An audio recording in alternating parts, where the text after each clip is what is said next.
You guys ever wonder if the GT timeline and the Dragon Ball Super timeline mixed together would make an interesting story?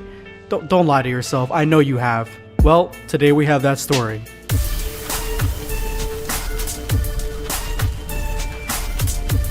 Prepare yourself, Dan Saiyan. Well guys, today I have my friend the Super Saiyan 4 Warrior here, fresh off the success of his Gine video, to create a brand new story. This one involves the combination of Dragon Ball GT and Dragon Ball Super. Just like in the last video, the Gine video, he's going to go ahead and narrate the story, give you guys a glimpse, and then obviously plug his channel with the videos that contain the story. That we can go ahead and get the rest of it there. Make sure to go ahead and check that out. Links in the description and the top comment below. Without further ado, here is the Super Saiyan 4 Warrior. Hey, what's up Super Saiyan 4 Warriors and the Black Squad? Hope you are all doing excellent today. If I can quickly and meaningfully say thank you so much to everyone who has subscribed to me, that heard about my new project work and storytelling that I've been doing over on my channel, the Super Saiyan 4 Warrior, involving Gine as the main character in Dragon Ball G. But more importantly, a big thank you to Blackscape for giving me yet another chance to showcase my work with you guys in the form of After Dragon Ball GT. Now to begin with, when a portion of fans hear the tagline GT, it brings up many complicated, complex emotions due to its controversial presence in the Dragon Ball world. Now if you're a fan of GT or not a fan of GT, it's cool. It's not my job to judge you, but it's my job to bring you some interesting concepts and stories which can incorporate GT, which I know you guys will love. If I can ask for your interest and open-mindedness in the story which I call After Dragon Ball GT, I focus on a story where Goku sets off with Shenron as a continuation after the battle with Omega Shenron, but with a huge twist that nobody has thought to carry out with succession in my eyes, and that is to tie in the events of Dragon Ball Super before the ending of GT takes place. I know you guys will love it, and I hope it grows on you to appreciate the good of GT in a fan story I provide, and even better, hoping that it passes as a possible continuation of Dragon Ball GT in a canon world, whilst implementing Dragon Ball Super elements, but that's hopeful thinking. Now firstly, I know many will think this is impossible due to Dragon Ball being deemed either non-canon or an alternate timeline, but I also find that the biggest challenge in going through with this. I always seen Dragon Ball GT as a side story, so to me, I feel side stories can be linked, related, or unlinked and unrelated. It just depends on the viewer, which is great, so everyone can have their own points of view on it. There are many, and trust me, I mean this, many inconsistencies and unanswered questions between Dragon Ball Super and GT, which almost seem impossible to make them link in a story world. But my challenge is to address these the best way I can in creating a story where both worlds coexist. An example of this is Super Saiyan Blue and Ultra Instinct. In my story of the After Dragon Ball GT events, mainly in part 1, which you need to check out, I provide a dialogue between Beerus and Super Saiyan 4 Goku which gives a good explanation of the disappearance of Ultra Instinct in the events of Dragon Ball GT as we know it, for story purposes of course. The same with Super Saiyan Blue. So if you want more information on that and how I've created this story, go and check out part 1 of that. So what I'm going to do now is provide you a synopsis of episode 1 to get you guys into it. As you know, both part 1 and 2 are on my channel, so if you want to listen to full stories and full dialogue between the characters in detail, then please check out these as I know you'll love them, and with your amazing support, they can grow into something awesome.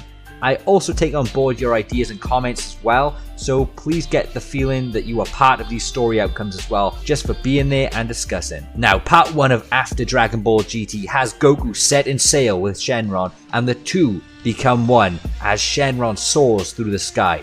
However, many adventures await our hero and the other characters in Dragon Ball GT. Well, before the 100-year time skip anyway, because a certain god of destruction has awakened after a sleep lasting over 10 years. Beerus, the god of destruction, has slept just before the finale of Dragon Ball Z's ending, but after the events of Dragon Ball Super. meaning I intend on keeping the end of Z's original story as canon, explaining Beerus' non-presence in those episodes as a means of his sleeping nature, and that there was no need for him at that time of the story and during the events of Dragon Ball GT, because the universe was mostly at balance that Goku could deal with himself if needed. However, Beerus awakes once again from a horrendous nightmare that no one would ever dream of happening. That nightmare is Goku, where Goku destroys the universe, not by accident, but as an act. This forces Beerus' hand to be played as he travels to Earth with Whis, and behold, stops a flying Shenron in its path. This leads to Beerus and Whis discovering that our boy Goku is actually part of Shenron now. The two have become one, having Goku emerge from Shenron to confront Beerus. The dialogue in this scene is excellent and leads to a Super Saiyan 4 transformation, which I urge you guys to go and check out in the original part 1. It explains it much better there. I won't spoil any more on that episode, but the battle between Beerus and Super Saiyan 4 Goku commences later on with some rather edgy storytelling, which, if you're a supporter of GT or not, will definitely interest you. It's not about Super versus GT in this story, but combining both worlds to make a whole new world without that sounding too Aladdin-y. So allow me to give you now a snippet, a taster of the storytelling in part 2, a trailer if you will. So here we go. The battle with Beerus and Super Saiyan 4 Goku comes to its closing seconds. The two fighters both sense it. They sense the presence of a being they have not felt for nearly 15 years. The skies darken, the air becomes a cold, empty chill. The clouds begin swirling, forming an opening portal where all that can be felt from inside is resentment, anger, and revenge. From there descends what could be described as an entrance of a god. One to be admired, one to be worshipped as a savior. But this was far from a savior of mankind.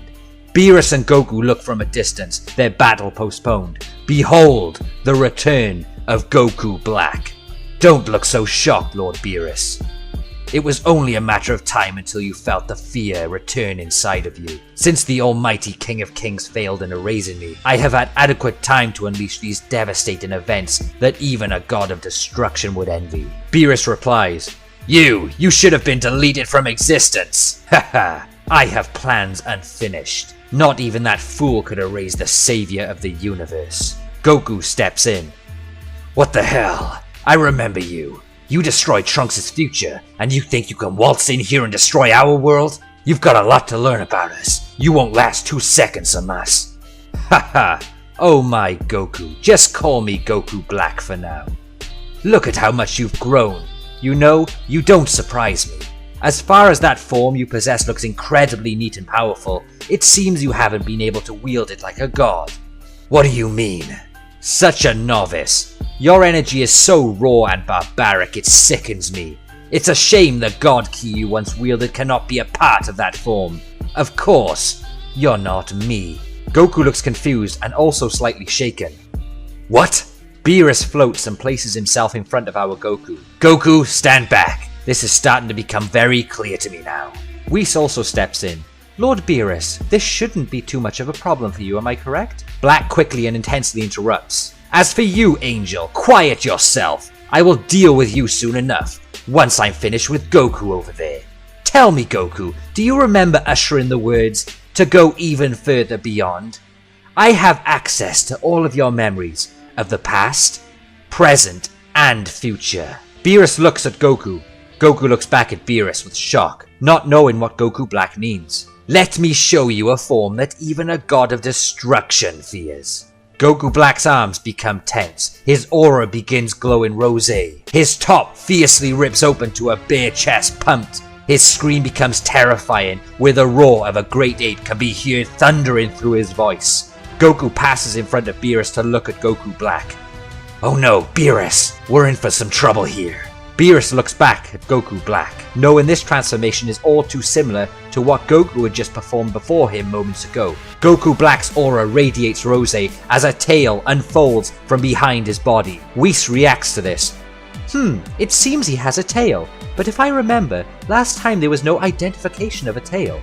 I wonder how he acquired it. Goku Black roars with an intense rosé aura, with yellow electricity surrounding it. A power so magnificent yet truly horrifying, with pressure that edges Beerus and Goku back. It begins expanding. The power felt exactly like Goku in this form. But there was much more to it. It felt similar to the energy in Merchants of Mass years ago, a truly unpleasant feeling of horror. And so, the transformation arrives at its finale. The skies are scorched. The earth below cannot be seen due to its darkened thunderclouds above and below. This was a fight in the polluted skies above empty wastelands. What horrors were just caused by Omega Shenron have now been magnified tenfold. Goku Black has become a Super Saiyan 4.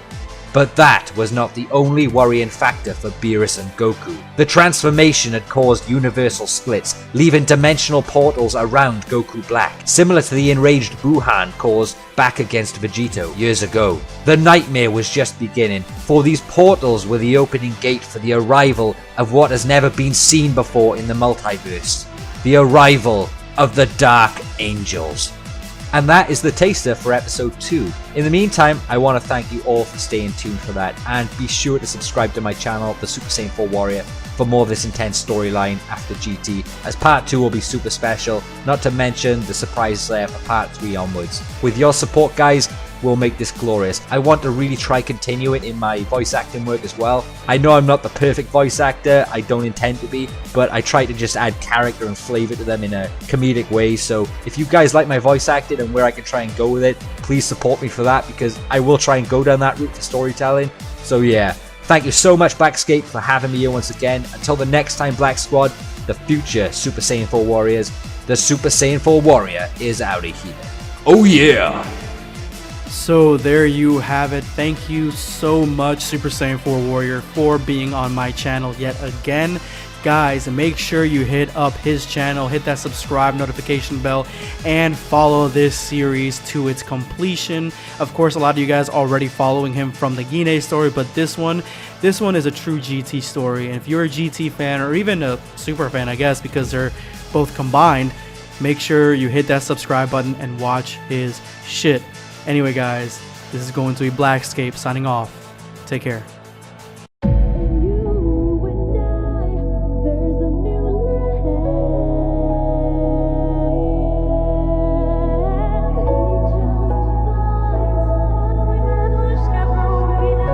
Sanctuary, my sanctuary.